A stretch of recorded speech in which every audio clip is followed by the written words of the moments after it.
whenever we first started the project because we knew that there was still a survivor out there, but we didn't know really who it was.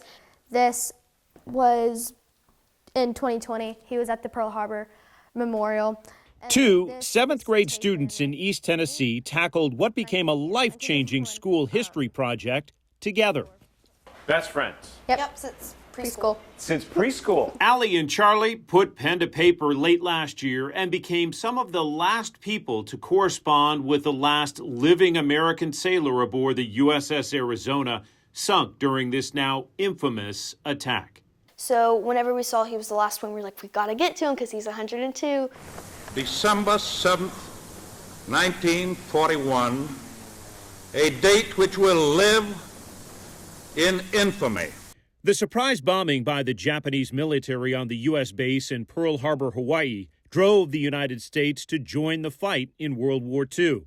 7:53 a.m. The first wave of planes attacked. 50 medium bombers and 43 A6M0 fighters. More than 80 years later, two curious 13-year-olds wrote to Pearl Harbor survivor Lou Conter. You're 13? 13. He's 102. Yeah. To their surprise, he wrote back. Wow. Yeah, he called us his little girls from Tennessee because in the picture, apparently, I guess we looked young, really young in the picture, so. I was just sitting there and then I got a FaceTime call from Allie and I was like, oh no. And then she was like, we got the letter, and I was like, oh my gosh, Mom, come here.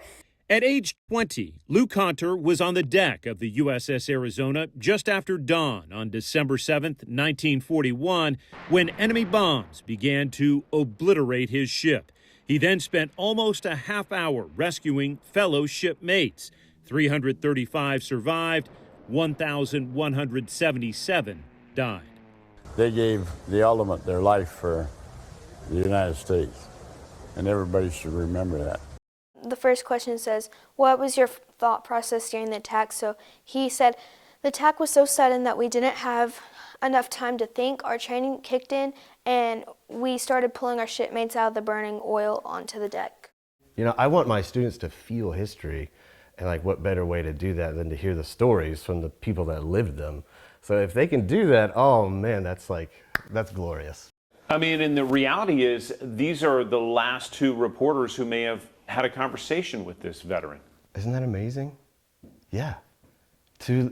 As he calls them my little girls from Tennessee, to have that moment. And I was so thankful to have Lou be remembered that way by some of my students who reached out. I think Lou said, protect the future, remember the past. And that was like one of his big goals. He used to sign that on everything he signed. Said, dear girls, thank you for your interest in the attack on Pearl Harbor. I'm always happy when young people show an interest, because it usually means that it will carry on the legacy and it won't be forgotten. Pearl Harbor is something I will never forget. I was 20 years old, and in a matter of minutes, my life changed forever. I lost 1,177 shipmates in the attack. None of us who served there will ever forget the horror of that day. What does he mean to you as a person in your life? He's one of my really close friends now. I'll never forget him. Lou Conter's signature phrase is how he closed his first letter to his little girls from Tennessee. Two teenagers living his life goal. Protect the future, remember the past.